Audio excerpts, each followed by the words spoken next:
الملائكة. فإذا فزت أنت بدعوة منهم فأنا والله أرجو لك أن تكون هذه الدعوة مجابة. قال العلماء: دعوة الملائكة مستجابة. لماذا؟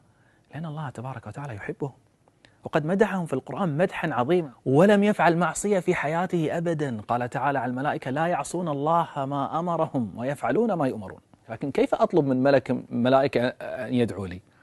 لا يحتاج أن تطلب منهم، هم سيدعون لك إذا رأوك تقوم بأفعال معينة، بأعمال محددة. هذه الأعمال لأنها عظيمة عند الله تبارك وتعالى فإن الملائكة تفرح إذا رأتك تفعل ما يحبه الله تبارك وتعالى، لدرجة أنها ستدعو لك. طيب ما هي هذه الأعمال العظيمة؟ سأذكرها لك على 3 أنواع. النوع الأول: أعمال إذا فعلتها دعا لك ملك واحد، وهذا مكسب بحد ذاته. فأول شيء يمكنك أن تجلب به دعاء الملك أن تنام على وضوء، يعني دقيقة أو دقيقتين من صب الماء، هذا سيجعل ملكا يسخر لسانه للدعاء لك بالمغفرة مدة تصل إلى 6 أو 8 ساعات يوميا. اللهم اغفر لعبدك فإنه بات طاهرا. ولاحظ كيف أن الملك يمجد فعلك، يقول: فإنه بات طاهرا، فإنه بات طاهرا. وأتدري كم مرة يفعل ذلك ويدعو لك؟ كلما تقلبت. أنا والله بحثت في بعض الدراسات الطبية، وجدت أن معدل تقلب الإنسان في نومه 25 مرة في اليوم تقريبا، ولك أن تحسب. توجد حالة أخرى يمكن أن يدعو لك فيها ملك الملائكة، وهو عندما تدعو أنت لغيرك، ليس أمامه بل من وراء ظهره. لماذا الثواب مخصوص بكون الدعاء في ظهر الغيب؟ يعني عدم وجود الشخص الذي تدعو له. الذي يدعو بظهر الغيب فهو فعلا لا يريد إلا أن يرزقك الله هذا الخير الذي يدعو لك به. النوع الثاني من أحاديث دعاء الملائكة هو عندما يحدد عدد أكثر من ملك واحد يدعو لك. مثل ماذا؟ مثل الدعاء العظيم الذي سوف يكون لك من عدد كبير من الملائكة إذا زرت مريضا. بل إنك إذا قررت أن تزوره فإنك لن تمشي للمريض لوحدك، هؤلاء الملائكة الذين يدعون لك سيمشون معك في موكب مهيب، لكن المشكلة أنك لا تراه. قال رسول الله صلى الله عليه وعلى آله وسلم: ما من رجل يعود مريضا ممسيا إلا خرج معه 70,000 ملك يستغفرون له حتى يصبح، وكان له خريف في الجنة. خريف الجنة البستان اللي تجمع فيه ثمار الجنة.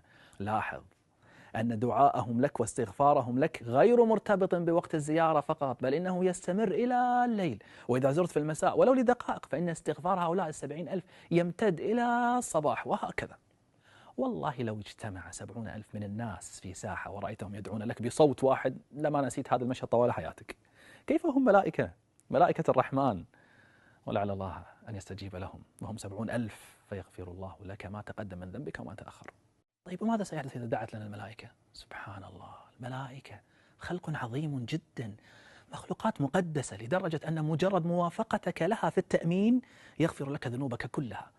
يعني أنت عندما تقول آمين بعد الفاتحة في الصلاة فإن الملائكة أيضا تقول آمين في الصلاة، فإذا قلت أنت آمين في نفس اللحظة مع ملك من هؤلاء الملائكة يعني مجرد توافق في التوقيت غفرت ذنوبك. اليوم سنذكر كيف تجعل الملائكة عموما تدعو لك حتى بدون تحديد عدد. أولا، توجد حالة الملائكة فيها تؤمن على دعائك، يعني أنت الذي تدعو وهي تقول آمين آمين. متى يحدث ذلك؟ إذا كنت حاضرا عند مريض أو شخص قد توفي. لهذا أحسن اختيار كلماتك في تلك اللحظة. قال رسول الله صلى الله عليه وعلى آله وسلم: إذا حضرتم المريض أو الميت فقولوا خيرا فإن الملائكة يؤمنون على ما تقولون. هذه مرحلة. المرحلة التالية، الملائكة لا تؤمن على دعائك بل هي بنفسها ستدعو لك.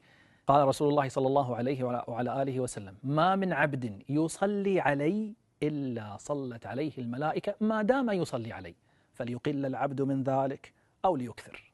أي والله القرار قرارك. ومعنى صلاة الملائكة عليك أي دعاؤهم لك واستغفارهم لك. وإذا أردتهم أن يصلوا عليك مدة أطول فيوجد شيء آخر يمكنك فعله، وهو أن تنتظر الصلاة في المسجد.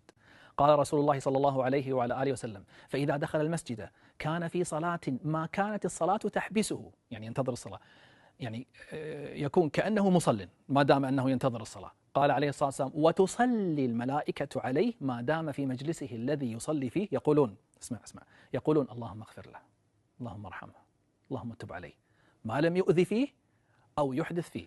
أما من جلس ينتظر الصلاة بين المغرب والعشاء هذا ذكي. الآن سننتقل للمرحلة الأخرى، وهي أن يدعو لك حملة العرش بأنفسهم. وأيضا الملائكة الذين حول العرش. من هو هذا المحظوظ الذي سيستغفر له حملة العرش والملائكة الذين حول العرش؟ من هو؟ سأدع القرآن هو الذي يجيب على هذا السؤال. قال تعالى في سورة غافر: الذين يحملون العرش ومن حوله يسبحون بحمد ربهم ويؤمنون به ويستغفرون للذين آمنوا ربنا وسعت كل شيء رحمة وعلما فاغفر للذين تابوا. اسمع الآن مواصفات الذين سوف يدعو لهم حملة العرش ومن حول العرش. اسمع، قال: فاغفر للذين تابوا واتبعوا سبيلك. يعني إذا أردنا أن نحصل على هذا الفضل فلنتب من أي ذنب، وكلنا لدينا ذنوب، فإذا تبنا واتبعنا أوامر الله حصلنا على هذا الدعاء وعلى هذا الفضل. ثم إن حملة العرش لن يتوقفوا عند هذا الحد، بل استمروا بالدعاء لك دعاء جميلا. اسمح لي أريد أن أقرأ عليك الدعاء كاملا من الآيات.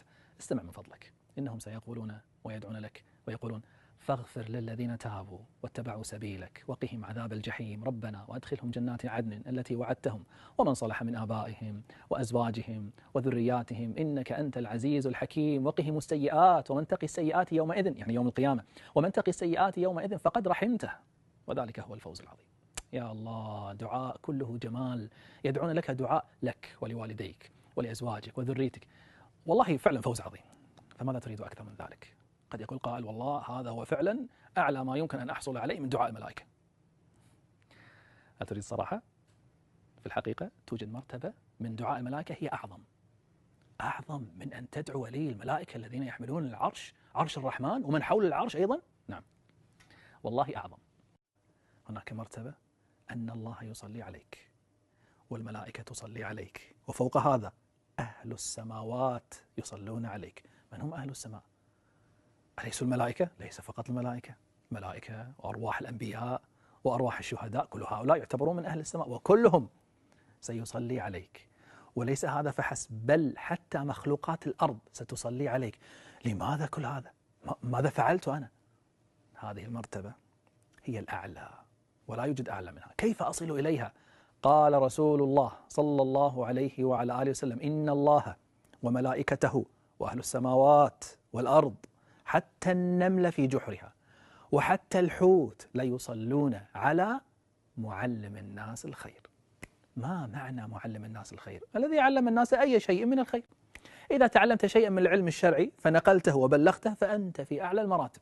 قال رسول الله صلى الله عليه وسلم: من سلك طريقا يبتغي فيه علما سهل الله له طريقا إلى الجنة. قال: وإن الملائكة لتضع أجنحتها لطالب العلم رضا بما يصنع. فإذا كنت لا تعرف العلم الشرعي فيوجد حل. انقل كلام من عنده علم شرعي. قال صلى الله عليه وسلم: بلغوا عني ولو آية، فإذا فعلت أخذت مثل أجره. قال صلى الله عليه وسلم: الدال على الخير كفاعله. يعني حتى لو كنت نشرتها بين الناس عن طريق رسائل أو مواقع التواصل الاجتماعي، المهم أن تتوثق بأنه كلام صحيح، وليس كل ما يصل إليك من الدين أو الشرع تنشره.